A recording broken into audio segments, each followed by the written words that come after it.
Todo lo podemos en Cristo que nos fortalece. Damos aplausos al Señor, amados hermanos. Así que cada día de nuestra vida tenemos que escudriñar la palabra de Dios y dejar que la exégesis teológica bíblica venga a contextualizar nuestra vida neumatológica espiritual. Es decir, que toda la palabra de Dios que a nosotros se nos enseña con el propósito, amados hermanos, de aplicarlo a nuestros días, a nuestra vida. Aunque lo que se esté exegetizando o se esté interpretando haya acontecido hace 2000 años, eso no significa que no pueda contextualizarse o que no pueda entenderse el día de hoy, y eso tampoco significa que no se pueda vivir o no se pueda ortopracticar hoy en día. Eso es una mentira. No es que no se pueda, se tiene que poder. La palabra de Dios, oiga bien, es apta para exhortar, para redarguir a tiempo y aún fuera de tiempo. Quiere decir que como la palabra de Dios es eterna, entonces se aplica y se ajusta en todo momento, en todo tiempo, en cualquier cultura, en cualquier sociedad. La palabra de Dios tiene que provocar esa enculturación. Muchas veces cuando el creyente es asequible y entiende, recibe la palabra, y muchas veces cuando no lo hace, pues la palabra de Dios trae una transculturación a la fuerza. La palabra de Dios provoca cambios. Imagínense ustedes que la predicación de la palabra de Dios constante, poco a poco va cambiando los procesos mentales de los seres humanos, y resulta que el creyente, como pensaba hace 5 años, ya no piensa igual. Su mente va siendo cristologizada, su mente, amados hermanos, va siendo renovada, y llega un momento en que el creyente alcanza la mente de Cristo y ya no piensa como piensan los seres humanos, como animal o como ser humano común y corriente. Su idiosincrasia, su manera natural de percibir las cosas ha sido eliminada, ha sido borrado, sus sesgos cognitivos, aunque quieran entrar, esas decisiones espontáneas, rápidas, que no son guiadas por el Espíritu Santo y que lo único que quieren hacer es hacer tropezar al creyente y apartarlo de la voluntad de Dios. Entonces viene la mente de Cristo, porque el creyente se sujeta al aprendizaje, ama la sabiduría de Dios y adquiere la mente de Cristo, y su manera de pensar hoy en día es una manera cristológica, cristobíblica, cristocéntrica, ortopráctica. Es una manera escritural, teológica, bíblica, donde no va a fallar. ¿Cuántos decimos amén, hermanos? Aquel que conoce la palabra de Dios no puede fallar, sabe lo que está haciendo. Un creyente que necesita de Dios, y es un creyente espiritual, neumatologizado. Es un creyente que se pone a orar, es un creyente que se pone a ayunar. ¿Por qué? Porque eso se lo enseña la Biblia. Clama a mí, yo te responderé. La Biblia dice que el que pide, recibe, y el que busca, halla, y el que llama, se le va a abrir la puerta. Entonces, al que cree en Dios y al que cree en su palabra jamás será avergonzado. Por eso aquel que conoce la palabra de Dios, y aunque ese texto se haya escrito hace 2000, 3000 años, hace 1500 años, viene, lo interpreta a través de la exégesis, lo entiende y lo aplica. Amén, hermano. Como los hombres de Dios hacían minjá, arbit y shamarit, oración de mañana, a mediodía y de noche. Un creyente que entiende eso y lo hace, va a ser un creyente que va a adquirir y va a alcanzar grandes resultados. Por eso el término evangelma significa promesa ya cumplida. La palabra de Dios es evangelma. Aquí la palabra de Dios no es que a ver si se cumple, o a ver qué pasa, o a ver qué sucede. En la palabra de Dios no hay ambigüedad, no hay falsedad, no hay mediocridad. La palabra de Dios, como dijo el salmista David en el Salmo 119 en el hebreo, Huelie emet, la suma de tu palabra es verdad. Todo aquel que ortopractica la palabra de Dios, que se deja contextualizar exegéticamente desde un punto de vista totalmente teológico, bíblico, y recibe la interpretación y se ajusta a ella y vive la palabra de Dios, automáticamente los resultados van a venir a su vida. ¿Cuántos dicen amén, hermanos? Por eso en Deuteronomio dice que si oyes estas palabras para vivirlas, para ortopracticarlas, acontecerá que estas bendiciones te perseguirán y te alcanzarán. Aquí no hace falta, amado hermano, que el creyente esté cayendo en supersticiones, en metafísica, o esté creyendo en otras ciencias, o que quiera descubrir algo nuevo. No, porque la palabra de Dios es la única verdad existente. Dios no ha engañado a nadie jamás. Dios es bueno. Él es el único que tiene la verdad. Él es la verdad. Entonces el creyente debe afincar su credibilidad en Dios y en su palabra y ortopracticar, vivir el Evangelio, porque entonces las grandes bendiciones de Elohim vendrán sobre su vida. Lo van a perseguir donde quiera que estén, y ahí lo van a hacer sobreabundar. ¿Cuántos lo creemos, hermanos? Dice gloria a Dios, hermanos. Amén. Usted no puede estar aquí nada más para decir gloria a Dios, qué mensaje tan lindo. No, gloria a Dios, porque usted se va a poner a hacer lo que está aprendiendo. Gloria a Dios, porque usted se va a ir con una mentalidad cristológica, con el deseo de vivir la palabra, de ponerla por obra, porque de lo contrario no tiene sentido. ¿De qué le sirve a usted subjetivizar el conocimiento y decir, aleluya, qué bonito estuvo el culto, y ahí nada más, y otra vez a lo mismo, a la desobediencia, a la rebeldía, a poner objeciones, o a objetar, a oponerse a la palabra de Dios, a la única verdad, al axioma, a querer argumentar en contra de la verdad, cuando nadie puede vencer la verdad? La verdad es la verdad. Aunque el ser humano quiera mentir contra la verdad, no se puede.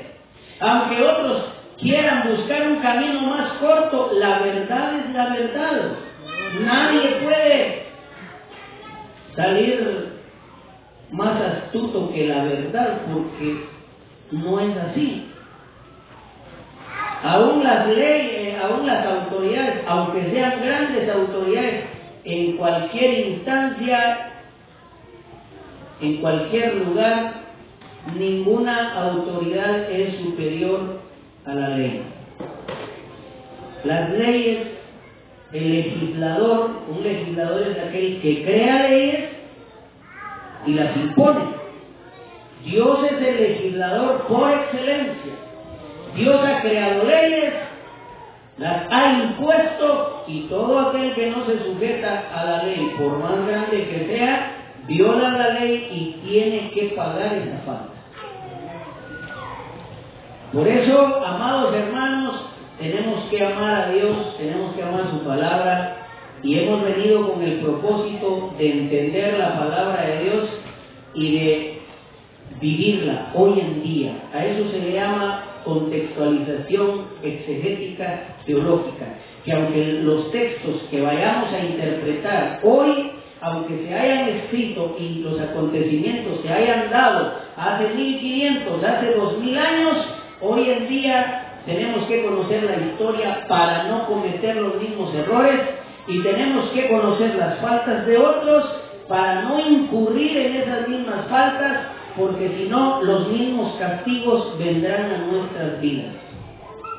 Por eso muchas veces el creyente se pregunta, ¿por qué me pasa esto? ¿Por qué me pasa el otro? Mejor debería de leer mucho la palabra de Dios y darse cuenta cómo la paga del pecado es muerte y cómo vinieron una serie de castigos a los seres humanos que violaron la ley, la palabra de Dios, que decidieron llevar una vida desorganizada, una vida carnal, y tuvieron que recibir la paga de su desorden, de su desobediencia. Y es ahí, amados hermanos, donde vemos la manifestación de la ley de la reciprocidad, que lo que se siembra es lo que se cosecha. Por eso, amado hermano, qué bueno que usted esté aquí en esta hora. Quiero invitarle a que se ponga de pie. Vamos a leer la palabra de Dios allá en San Mateo, capítulo 27, en su verso 1 al 5. San Mateo, capítulo 27, verso 1 al 5. El tema es, o vamos a estar hablando de Judas Iscariote, el malvado hijo de perdición. Vamos a estar estudiando desde una perspectiva teológica, histórica, cronológica, porque vamos a estar hablando acerca de uno de los discípulos, epoptai, testigo ocular de nuestro Señor Jesucristo, del ministerio del Señor Jesucristo, Judas Iscariote.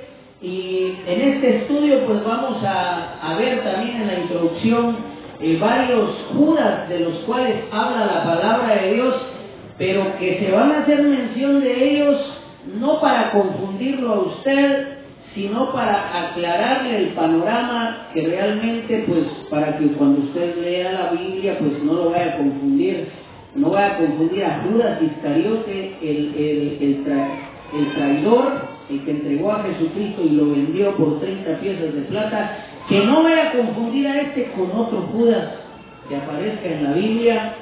Entonces es ahí donde se aplica exégesis de historia, sociológica también, cultural, para que nosotros pues vayamos entendiendo y vayamos estudiando las actitudes de este discípulo, que por supuesto era un hombre de confianza, porque ¿saben ustedes a quién se le da la tesorería?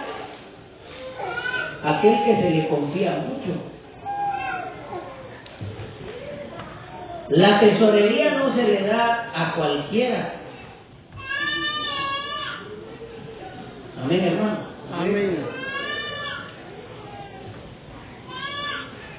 La tesorería le fue dada a Judas porque en principio se creía que era un discípulo íntegro, responsable, y por eso vamos a estudiar sus actitudes, sus acciones, para que si existe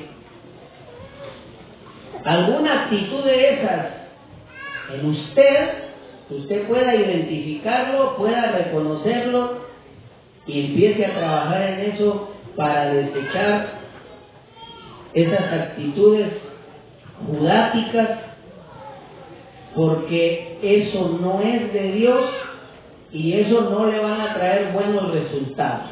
¿Estamos oyendo, hermano?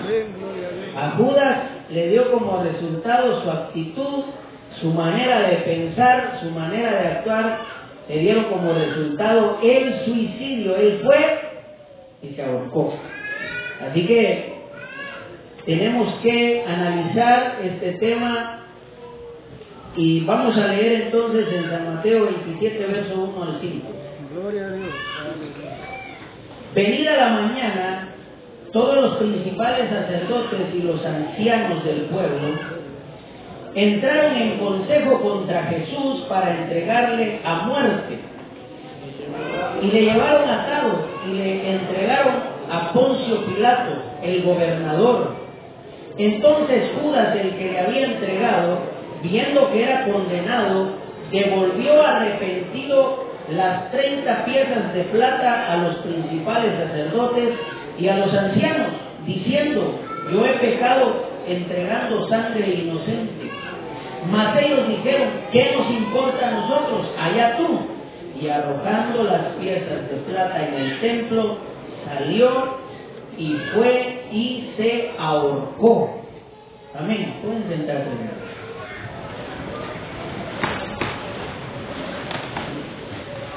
Muchos Judas no se han ahorcado literal, físicamente, pero sí ya se ahorcaron espiritualmente, están muertos. Por traidores, por traicioneros, por oportunistas, por aprovechados, por ambiciosos, por habladores, criticadores de las acciones de Jesucristo, de la doctrina cristológica, y por eso muchas veces lo que terminan haciendo es espiritualmente ahorcándose. ¿Estamos oyendo, hermanos? Es necesario estudiar esto porque está escrito, está revelado en la revelación especial, en la única evidencia que tenemos, la única regla de fe, que es la palabra de Dios. Y esto es interesante para todo aquel que no quiera terminar así. Amén, hermanos. Amén. Gloria a Dios.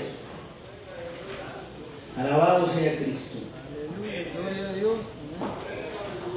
Así como estuvimos hablando en los tratados anteriores con respecto a Pedro, y estuvimos asimismo viendo sus debilidades, sus problemas de relación con Cristo y con Dios, derivados de su grasa, carnalidad o santiquismo, ahora nos corresponde hablar de Judas, el Iscariote, que como dice la historia no era Galileo, sino que su nombre provenía de Judas Iscariotes, hijo de un tal Simón. Eso aparece en San Juan capítulo 6, verso 71. El verso dice así: hablaba de Judas Iscariote, hijo de Simón, porque este era el que le iba a entregar y era uno de los 12. Él participaba en la iglesia de Cristo, era una persona influyente, por supuesto que sí, como se menciona en las Escrituras, habiendo llegado a ser el tesorero de la comitiva de los 12, era el hombre de mayor confianza. ¿Estamos oyendo, hermanos? Amén. Siendo en consecuencia el administrador de los recursos económicos que servían para el ministerio peripatético del Señor Jesucristo. Este distintivo Iscariote se aplica para diferenciarlo de otros Judas, que era hermano de Jacobo, y de Judas el Galileo, que se menciona en San Lucas capítulo 6, verso 16, y en San Juan 14, 22, que dice en San Lucas 6, 16, Judas hermano de Jacobo y Judas Iscariote, que llegó a ser el traidor. Ahí está la diferenciación. Dice también en San Juan 14, 22, le dijo Judas, no el Iscariote: Señor, ¿cómo es que te manifestarás a nosotros y no al mundo? Ahí aparece otra diferenciación para que cuando usted lea la palabra de Dios, pues se ubique realmente, si su interés es estudiar también acerca de Judas Iscariote, el traidor, el que entregó a nuestro Señor Jesucristo. Por lo general ese apelativo se usa como gentilicio de Queriot en la tribu de Judá. En el hebreo es Ish Queriot, hombre de Queriot, lo cual indica que Judas era originario de esa ciudad. Otros apuntan que el origen del nombre de Judas, provenía de Ishacar, Iscariotes, Isacarita, y también algunos usos modernos como sicario o celotes, que vienen a significar lo mismo, pero son términos más modernos. Debemos saber que existieron otros Judas. Por ejemplo, se menciona en el libro apócrifo de los Macabeos. Este libro de Macabeos aparece únicamente en la Biblia católica, no aparece en la de nosotros, pero como aquí estamos exegetizando y estamos hablando de los Judas que aparecen, entonces en el libro apócrifo de los Macabeos Digo apócrifo porque fue uno de los libros deuterocanónicos que el canon hebreo o palestino no puede aceptar. Entonces hay que ver que el nombre Judas procede del griego Judas y del hebreo Judá. Era un nombre muy común en Palestina. Matatías Macabeo era el padre de Judas, que con su familia fue el centro y el alma de una gran revolución patriótica y religiosa de los judíos contra Antíoco Epifanio o Antonio Epifanio, pues este cometió la abominación desoladora mencionada por Daniel 11:31 al sacrificar cerdos, que era un animal inmundo o eran animales inmundos, y este se atrevió a sacrificar cerdos en el altar del templo, y con 400 hombres este Judas Macabeo derrotó al gran ejército de los griegos. Este Judas fue designado por su padre como dirigente de la revolución del año 167 a.C.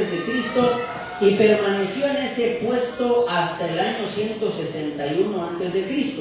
Podemos mencionar que había otros Judas, como Judas el Galileo o Galilayos, que aparece en Hechos 5:37, también llamado el Gaulonita, por haber nacido en Gamala, una ciudad ubicada en la Baja Gaulanitide, y quien dio lugar al partido de los celotes. Dice, esto aparece en el verso 37, después de este se levantó Judas el Galileo en los días del censo, y llegó en pos de sí a mucho pueblo. Pereció también él, y todos los que le obedecían fueron dispersados. También está Judas el apóstol de Jesucristo, que era llamado Judas Tadeo, en griego Tadaios, y Levaios o Epicleteis Tadaios. Hago esta explicación porque en la iglesia hay diferentes tipos de personas y podemos ver a creyentes aguerridos que pelean por las almas, que atacan a los demonios, porque debemos recordar que, como dice la Escritura, porque no tenemos lucha contra sangre y carne, sino contra principados, contra potestades, contra los gobernadores de las tinieblas de este siglo, contra huestes espirituales de maldad en las regiones celestes. Efesios capítulo 6, verso 12. Esta explicación se ha dado porque cuando usted lee la Biblia, no porque va a encontrar un Judas ahí, a la fuerza se va a estar refiriendo a Judas el Iscariote, el traidor, el que entregó a Jesucristo. No, hay varios Judas que aparecen en la Biblia, se están dando las citas bíblicas, y es para que usted no pueda confundirlo. Y vemos también que pueden haber varios Judas malvados, pero la pregunta es, ¿por qué Judas Iscariote fue la persona que terminó traicionando a Cristo? La iglesia debe tener cuidado para evitar los daños causados por los Judas. Esta es una buena interrogante y es bueno repetirla, amado hermano, pues para que usted se ponga a meditar también. ¿Por qué no entregó Pedro a Jesucristo? ¿Por qué Juan no fue el traidor? ¿Por qué tenía que ser Judas?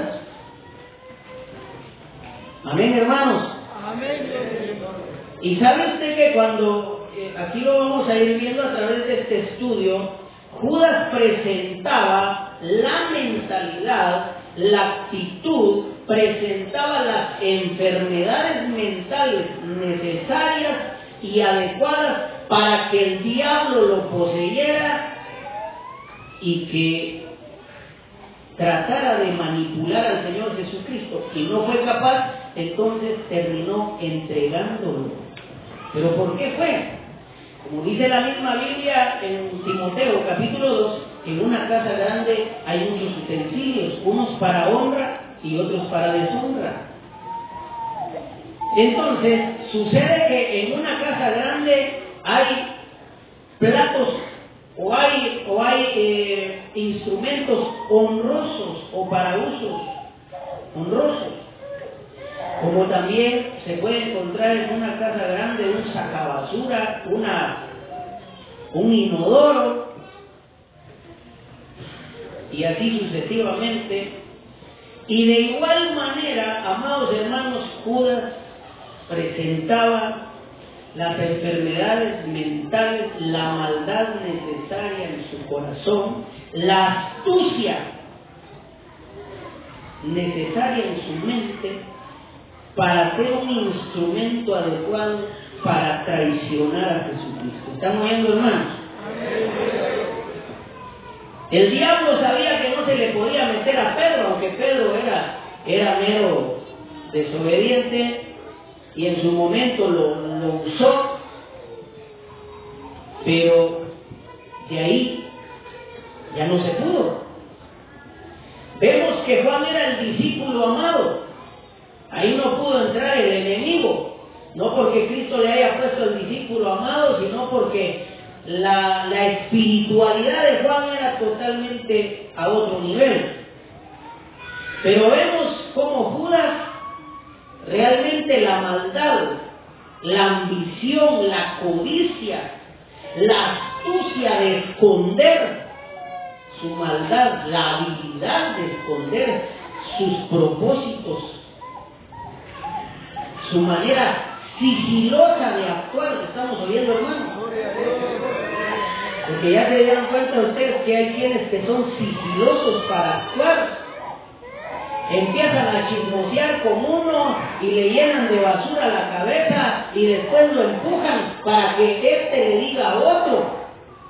Y nada más miran cómo se diseminan su maldad, su espermología, su palabrería vacía, y nada más observan cómo este le chismosea al otro y estos dos le chismosean a otros, y así es como causan grandes problemas, porque la actitud de estos es como la actitud de Judas. Estos son Judas. ¿Estamos oyendo, hermanos? Y todas esas mañas hay que desecharlas, porque por eso viene el castigo de Dios sobre todos aquellos que tienen acciones como las de Judas. Y nosotros tenemos que conocer todo esto para ser librados. ¿Cuántos decimos gloria a Dios? ¿Cuántos aplausos a nuestro Dios todopoderoso? Y oiga, aún si Judas Iscariote hubiera tenido una niñez atacada por los demonios, Dios tiene formas para liberar a esas personas. Por tanto, no es conveniente que se toleren las actitudes de Judas en nadie para evitar daños terribles en la iglesia. Oiga lo que aquí se está explicando, y esto es una realidad. Si Judas venía con maldad en su corazón, con enfermedades mentales, ¿por qué no tomó la decisión de oír el mensaje de Dios, de recibir la palabra de Dios, de creer en Jesucristo, de admirar a Jesucristo, de amar a Jesucristo, de convertirse en un verdadero discípulo de Jesucristo y que comenzara, amados hermanos, un hecho glorioso de catartismo, de catartizo, de limpieza? ¿Por qué? ¿Por qué no lo aceptó Judas? Porque Judas tomó la decisión de seguir siendo Judas. Él tomó la decisión de no abandonar su maldad, su avaricia, su codicia, su astucia. Ya se dieron cuenta ustedes que en muchas iglesias hay creyentes como que si no hicieran nada, como que si no mataran una mosca, pero buscan la manera de manipular a otros, buscan la manera de usar a otros, buscan la manera de organizar a otros para agenciarse de ganancias deshonestas, como lo quería hacer Judas.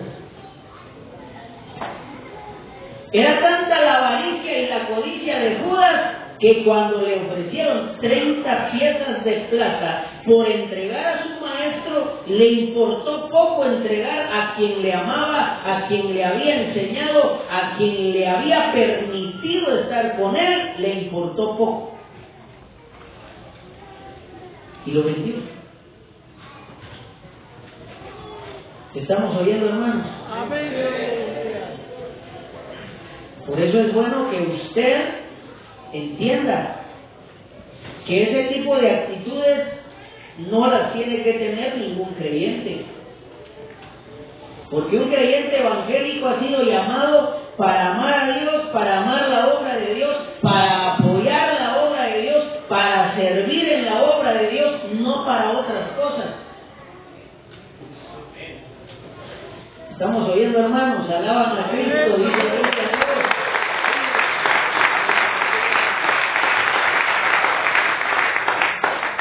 Judas reunía las cualidades específicas para ser usado por el diablo. Porque en términos definitivos tenemos que comprender que en San Mateo 12:33 dice: o hacer el árbol bueno y su fruto bueno, o hacer el árbol malo y su fruto malo. Porque por el fruto se conocerá el árbol. No estamos tratando de dar una crítica desvalorizada sobre la persona de Judas, sino que estamos dando a conocer que Judas Iscariote es alguien con quien debemos tener cuidado, porque fue altamente nocivo para el Señor Jesucristo. Altamente nocivo. ¿Saben ustedes qué es nocivo? Que la gente no se da cuenta, y cuando como los efectos del pecado o de los vicios. Alguien puede empezar con un poquito y sus efectos son nocivos, porque ese poquito empieza a provocar un vicio en el cuerpo, en la vida del ser humano. Y comienza con un poquito, después en forma gradual empieza a exigir más y más y más, y sus efectos son nocivos, porque no se dio cuenta, y cuando se dio cuenta ya era un vicioso de primera línea, y no se dio cuenta. Se dio cuenta hasta cuando ya estaba en el fracaso. Entonces, a Judas se le tomó en cuenta como tesorero, un hombre de confianza, una persona que se veía íntegra, seria, capaz, espiritual. ¿Estamos oyendo, hermano? Amén. Y con la gran sorpresa que sale, que era el traidor. Por eso, amado hermano, aun cuando usted salude, y hay que dejar toda esa envidia, esa codicia, esa falsedad, todo eso hay que desecharlo. Cuando usted salude al hermano, salúdelo con todo su corazón. Cuando usted salude a la hermana, salúdela bien. Ame a su hermano, ame a su hermana. Deje de estar chismoseando. No tome actitudes como Judas, porque esos Judas terminan mal. Deje de estar hablando de los demás. Deje de estar buscándole o provocando el mal a los demás. Lo único que está haciendo, como dice la Biblia, el que cava un hoyo caerá en él. Eso no es de Dios. Esas son actitudes de personas como Judas, que son altamente nocivas, que lo que están haciendo es preparando trampas para hacer caer. Y por último van a terminar suicidándose, porque no van a encontrar salida a su pecado, a su maldad. Como dice la Biblia, tu maldad te castigará. ¿Estamos oyendo, hermanos? Por lo cual es determinante que detectemos de la manera más pronta cualquier clase de actitudes que se asemejen a las actitudes de Judas, y así no suframos daños graves y lamentables. Eso es lo que ocurre en aquellos creyentes malos, que no se santifican, que no obedecen a Dios, que no actúan como creyentes, sino como incrédulos e impíos. Judas es el modelo de aquellas personas que aunque viven en Cristo no tienen cambios. Ahora identifiquemos. Y por eso nosotros como ministros observamos a la iglesia, observamos a los hermanos por el conocimiento teológico que tenemos y esto viene a aumentar el conocimiento, de observar a los Judas. Una de las actitudes de los Judas es de que siguen siendo los mismos. Está por pasar el 2022, va a venir el 2023 y los Judas no van a sufrir cambios. Ese fue el problema de Judas. Judas pudo haber llegado con Jesucristo con enfermedades mentales graves, crónicas, pero ¿por qué no tomó la decisión de reivindicarse, de reconciliarse, de hacer bien las cosas? ¿Por qué no tomó esa decisión? Amén, hermanos. Amén. De alcanzar el epístrofe de un cambio. ¿Por qué? Porque no quiso. Le gustaba ser así como era. Entonces, esa es la primera señal en la actitud de los Judas.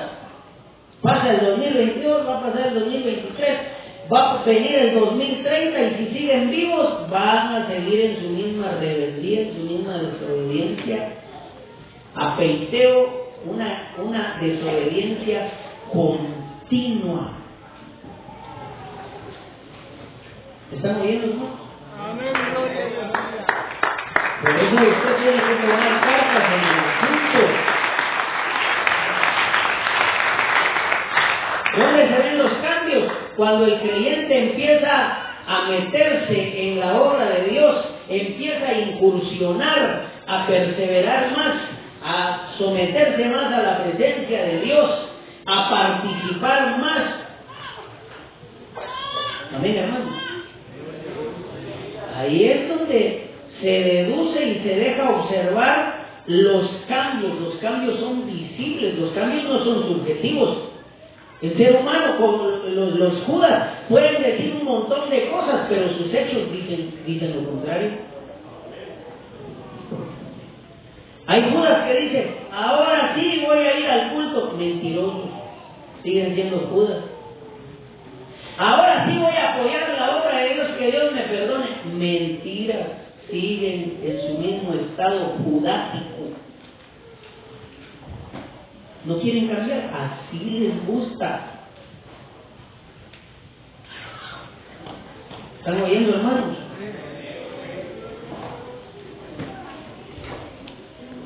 Seguir el ejemplo de Judas provocará que los creyentes caigan de la gracia de Dios. Porque lo que sucedió con él fue algo colapsante, algo que no nos sirve de ningún tipo de construcción, ni espiritual, ni material, ni intelectual, académica, ni psicológicamente, absolutamente en nada nos ayuda. Por eso es necesario que todos nosotros nos apartemos de todos aquellos que no se someten bajo la palabra de Dios, sino se vuelven a un estado judático. Por eso hoy vamos a estudiar los males de los cuales padeció Judas para evitarlos, porque como dijo un pensador, hay que conocer la historia para no cometer los errores de la historia.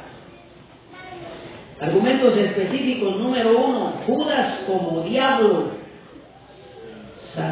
Eso lo podemos ver en Judas capítulo 6, versos 70 al 71. Jesús le respondió: ¿no os he escogido yo a vosotros? San Juan 6:70. Gloria a Dios. Dicen amén. Amén, gloria a Dios. ¿No os he escogido yo a vosotros, los 12? Y uno de vosotros, ¿qué dice?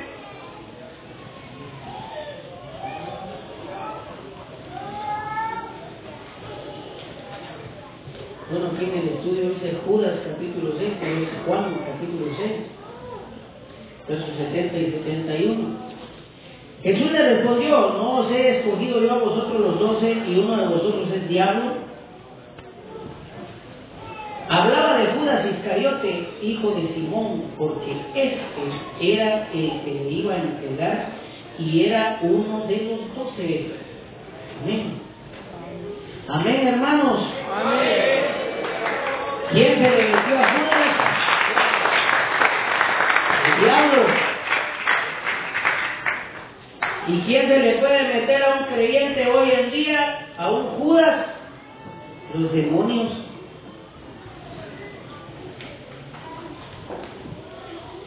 Por eso hay muchos que dicen, saber qué me estará pasando, ministro, ayúdeme por favor, ore por mí. Es que los demonios no se van a meter en cualquier ser humano. Los demonios no van a estar atormentando a cualquier creyente. ¿Saben a quiénes se les van a meter? A los que se lo permiten, porque su condición es tan apta y tan obvia que los demonios ahí sí se pueden meter. Por eso hay creyentes que todos asustados viven y llenos de miedo, de temor.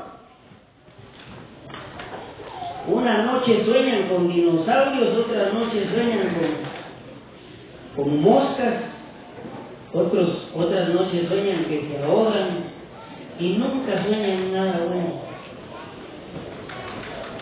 Los demonios los atormentan y en algún momento se les van a meter por la condición judática, por la condición en que viven, que son condiciones óptimas para que los demonios se metan. Por eso dice la Biblia que cuando los acatartos, los demonios, vuelven y ven la casa vacía, barrida y adornada, van y llaman a otros 7 peores que los acatartos, los neumatos cacos y los neumatos poneros. Y el postrer estado de aquel hombre viene a ser peor que el primero. ¿Estamos oyendo, hermanos? Así que usted deje de traicionar a Dios, deje de traicionar la obra de Dios, deje de estarse yendo con los impíos, con los pecadores, con los idólatras, deje de estar traicionando la doctrina cristológica. Parecen Esaú, fornicario, que vendió su primogenitura por un plato de lentejas. Y hay quienes que por un pedazo de pastel dejan tirada su santa cena, dejan tirada la escuela dominical, por un pedazo de pastel, por un plato de carne asada. Abandonan la obra de Dios. Esos son fornicarios espirituales. Pero como no estudian la Biblia, se creen santulones y dicen, es que yo no estoy haciendo nada malo, es que yo solo a comerme mi carnita fui y yo no fui a hacer problema con nadie, yo solo, pero dejaste tirada tu vida espiritual, dejaste tirado el culto de Santa Cena, traicionaste. Igual que Esaú, que dijo, ¿y yo para qué quiero la primogenitura? Dame pues un plato de lentejas. Llevaba un hambre terrible, el clamor del vientre ahoga la voluntad de Dios, el poder de Dios en el ser humano, y viene Esaú y vende la bendición de Dios a su hermano Jacob por un plato de lentejas. Y en hebreo se le trata a Esaú como fornicario. Todos aquellos que abandonan su vida espiritual, que ha llegado el momento de acercarse a Dios, de someterse a Dios y lo dejan por irse a hacer otra cosa, son fornicarios, se constituyen como fornicarios espirituales. Entonces, mis queridos hermanos, Judas como diablo, San Juan 6, versos 70 al 71, esto quiere decir que si hablamos desde una perspectiva psicométrica, si medimos la conducta de Judas, el carácter de Judas estuvo marcado desde su niñez y su adolescencia, que le convierte en un diablo, un enemigo de Cristo. Entonces el Señor Jesucristo le dio un seudónimo, un apodo, porque vio su carácter, su praxis, sus intenciones, sabía que era lo que él pensaba, su parte psicomotora, su parte inteligible demostraba daño, demostraba que estaba siendo usado por Satanás. Amén, hermanos. Amén. Jesucristo dijo: Cais ex homon heis diabolou estin. Esta fue la expresión de Cristo cuando dijo: y uno de vosotros es diablo. Acá podemos ver también cómo el Señor Jesucristo calificó a Judas como diablo, y aunque formaba parte de su séquito discipular, pero era como un infiltrado. ¿Estamos oyendo, hermanos? Amén. Entonces, no era de que Judas empezó a portar raro hasta cuando llegó con el Señor Jesucristo, no, desde su niñez. Él había adquirido enfermedades psicológicas, neumatológicas, el determinismo ambiental en el ambiente en que fue creciendo, aprendiendo astucias diabólicas, sabiduría humana. Porque imagínense ustedes que hay papás les enseñan a sus hijos: mire, hijo, usted tiene que ser más listos que aquellos, usted los tiene que engañar. Si logra engañar a aquellos 3 patojos es porque usted es más listo. Y les empiezan a explicar cómo engañar a los demás. Pues así fue Judas. Judas iba lleno de maldad y era un profesional para esconder lo que era. Era un gran hipócrita. ¿Estamos oyendo, hermanos? Amén. Él pensaba que era más inteligente que Jesucristo. Él quería manipular a Jesucristo y echaba sus habladas. Cuando el nardo puro fue derramado en los pies de Jesucristo con lisonjería, con elegancia, dijo: ¿y por qué este desperdicio? ¿Por qué no vendimos este perfume para ayudar a los pobres? Imagínense ustedes, como que si a Judas le importaba los pobres, como que si le interesaba la vida de los demás para ayudarlo, y era una mentira. Lo que él quería era de que entrara más a la bolsa para seguir sustrayendo de la bolsa, seguir robando. ¿Están oyendo, hermanos? Por eso, todas esas actitudes, todas esas mañas, hay que abandonarlas. El creyente tiene que ser un creyente fiel. Todo lo que la palabra de Dios le enseñe es lo que tiene que hacer, sin esperar nada a cambio. Confiar en Dios, amar a Dios sobre todas las cosas, porque Dios es bueno y Él recompensa. He aquí yo vengo pronto, dice el Señor, y mi galardón juntamente conmigo para recompensar a cada uno según sea su obra. Damos aplausos al Señor.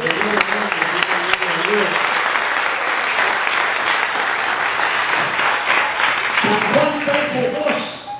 Y cuando cenaban, como el diablo ya había puesto en el corazón de Judas Iscariote, hijo de Simón, que le entregase, dice. Ya el diablo tenía ya entrada en Judas. Y después del bocado, en San Juan 13:27, y después del bocado, Satanás entró en él. ¿Estamos oyendo, hermanos? Amén. Aquí estamos hablando ya de una posesión directa. Y después del bocado, Satanás entró en él. Entonces Jesús le dijo: lo que vas a hacer, hazlo más pronto. Quiere decir que Judas, como tenía maldad, codicia, avaricia, era mentiroso, engañador, era astuto, era manipulador, era un tipo terrible. Era una persona estratega y era tremendo. Entonces, al igual que el diablo en el huerto del Edén, no se metió en el burro, ni se metió en la tortuga. El diablo no se metió en el caballo, el diablo se metió en la serpiente antigua. Dicen los hebreos que la Nahash Betanim, la serpiente antigua, tenía manos y patas, tenía alas y era la más rápida en la tierra y volaba y era la más rápida en el cielo y podía volar. Era el animal más astuto que Dios había creado. Hablaba bien, corría más rápido que todos los animales, volaba más rápido. Entonces, por eso el diablo lo escogió la serpiente para meterse. Y entre todos los discípulos, el menos sincero era Judas. El más astuto, el más hipócrita era Judas y le salía muy bien. Entonces el diablo lo escoge, este es.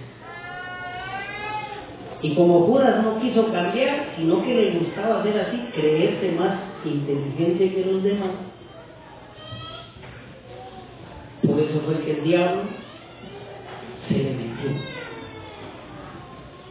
Por eso dice la Biblia: humillaos bajo la mano poderosa del Señor y Él os exaltará cuando fuere tiempo. Aquí no se trata de quién es el más listo, aquí se trata de quién es el más servidor, quién es el más humilde, la humildad cristológica. Aquí se trata de quién es el más obediente. Amén, hermanos.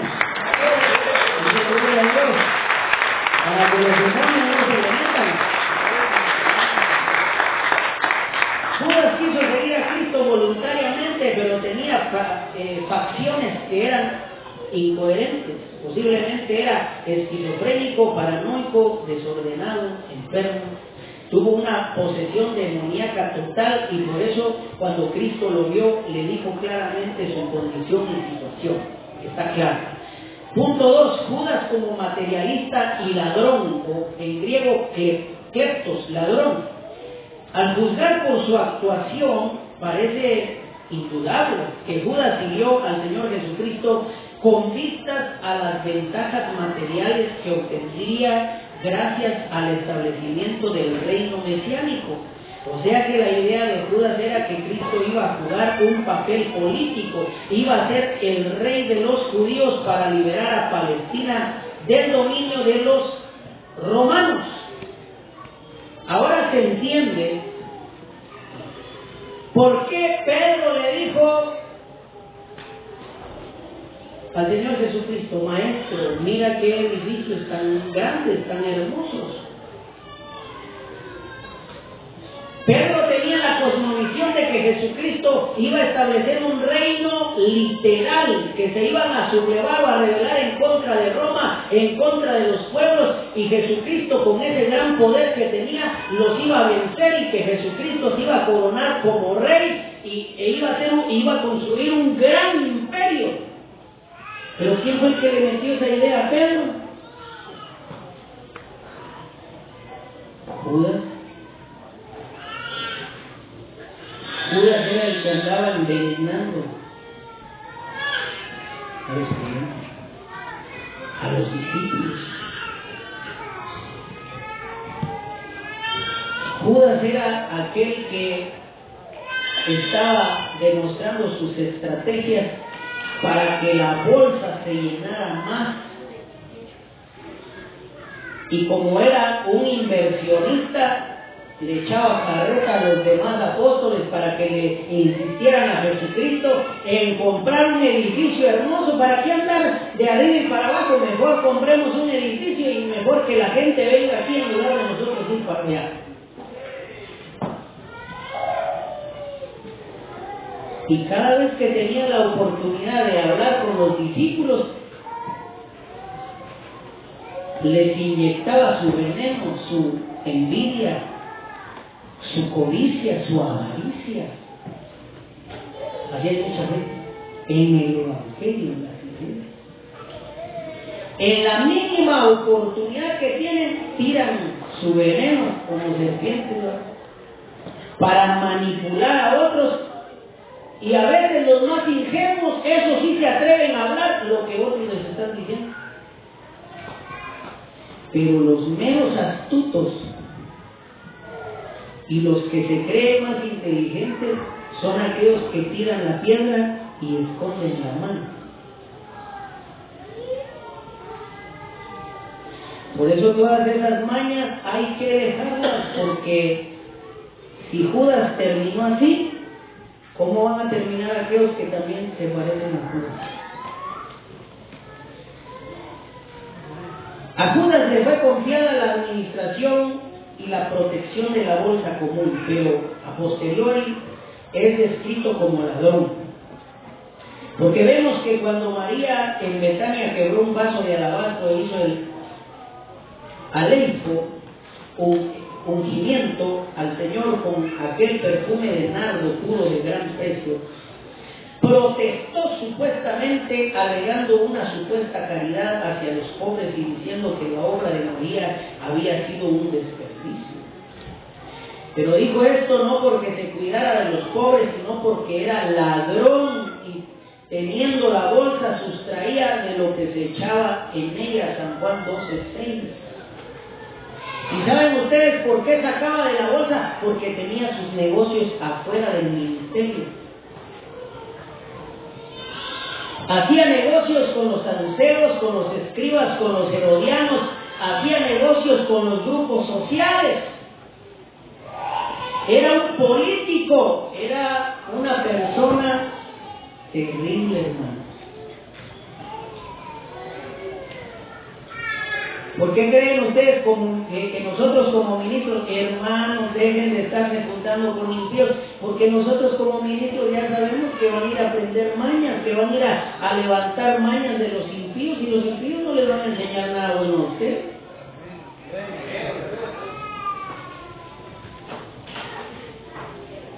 Después aparecen los creyentes ahí llenos de mañas, con caras, todos debilitados, todos enfermos, todos endemoniados, que ya no quieren seguir adelante, que ya no quieren servirle a Dios, porque ya se fueron a contaminar con los Judas de allá afuera.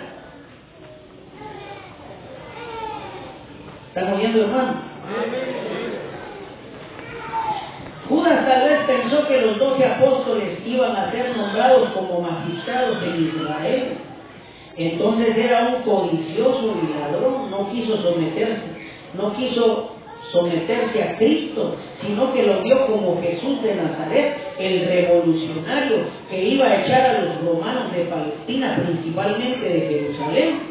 Judas quería sacar raja del evangelio. Eso es lo que pasa hoy con muchos líderes religiosos, que para todo lo que hacen siempre quieren sacar ganancias. No predican si no les dan dinero, porque adoran a sus dioses, el humanismo, el narcisismo, el materialismo y otros sistemas fundados por los hombres. Reflexión. Amado hermano, investigue, indáguese, documéntese más sobre la vida de Judas para evitar esos errores graves y mortales. Conclusión: debemos vivir obedientemente a Cristo toda nuestra vida, estemos dispuestos a dar nuestra vida por amor al Evangelio. Damos aplausos al Señor. Gloria a Dios, aleluya. Que Dios les bendiga, amados hermanos.